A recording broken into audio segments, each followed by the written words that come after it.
एक बार एक भिखारी अपने जीवन से परेशान हो चुका था क्योंकि उसे अपने जीवन को चलाने के लिए भीख मांगना पड़ता था। उसे हर एक चीज के लिए भीख मांगना पड़ता था।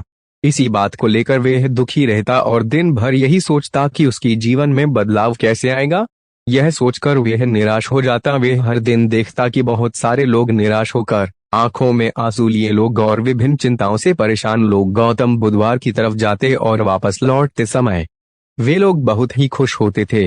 वह भिखारी यह नहीं समझ पा रहा था कि गौतम बुधवार उनके साथ ऐसा क्या करते थे कि वे बेहद खुश हो जाते थे। वापस लौटते हुए लोगों के हाथों में ना तो ढेर सारे पैसे होते थे ना ही सोने चांदी, तो फिर ऐसा क्या होता था कि लोग बुधवार के पास से लौटते वक्त इतना खुश होते थे। यह सब सोचकर वह भिखारी भी निर्णय लिया कि वह भी महात्मा बुधवार के पास जाएगा और देखेगा कि ऐसा वहां क्या हो रहा है कि दुखी लोग उनके पास जाकर खुश हो जाते हैं। वह बुधवार से मिलने के लिए उनके पास चल पड़ा।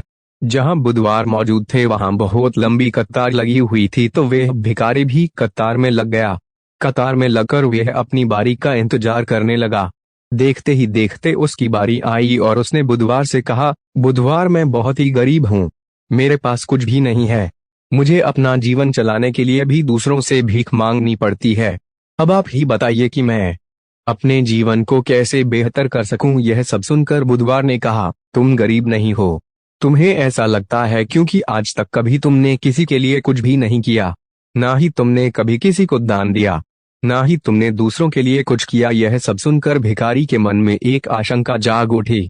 अपनी आशंका को दूर करने के लिए भिखारी ने पूछा, मैं तो एक भिखारी हूँ, मैं लोगों को दान कैसे दे सकता हूँ और कैसे लोगों की सहायता कर सकता हूँ।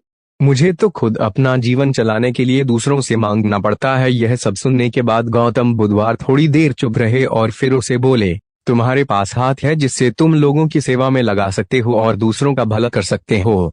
इसके अलावा तुम्हारे पास मुंह है जिससे तुम लोगों से अच्छी अच्छी बातें कर सकते हो और दूसरों का हौसला बढ़ा सकते हो। यह सब करके भी तुम दूसरों की सहायता कर सकते हो। जरूरी नहीं कि दान सिर्फ पैसों से किया जाए, हम चाहे तो हम शिक्षा का भी दान कर सकते हैं, चाहे तो अन्न का भी दान कर सकते हैं। ऊपर वाले ने अगर किसी को पूर्णतः अच्छा शरीर दिया है तो वे गरीब नहीं है, वह बस दिमाग से गरीब है। उसे इस विचार से हटकर दूसरों की सेवा में लगाना चाहिए। बुधवार की यह सब बातें सुन लेने के बाद वे भिखारी बहुत ही ज्यादा खुश हो गया और उसका मन अब संतुष्ट था। मोरल ऑफ द स्टोरी दैश, हम सब इस बात की चिंता में समय बर्बाद करते हैं कि हम गरीब हैं, लेकिन यह सत्य नहीं है। सत्य तो यह है कि जब तक हमारा शरीर पूरी तरह से बेहतर है तो हम उसका उपयोग करके आगे बढ़ सकते हैं और खुद के जीवन को बेहतर बना सकते हैं।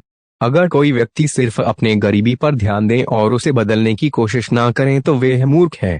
इसके अलावा हमें इस कहानी से यह भी सीख मिलती है कि दान सिर्फ धन का ही नहीं, शिक्षा, भोजन, अच्छे विचार आदि का भी किया जाना जरूरी है। अगर आपके पास धन नहीं है तो आप शिक्षा का दान कर सकते हैं या फिर आप दूसरों के लिए अच्छे विचारों का भी दान कर सकते हैं। इससे समाज बेहतर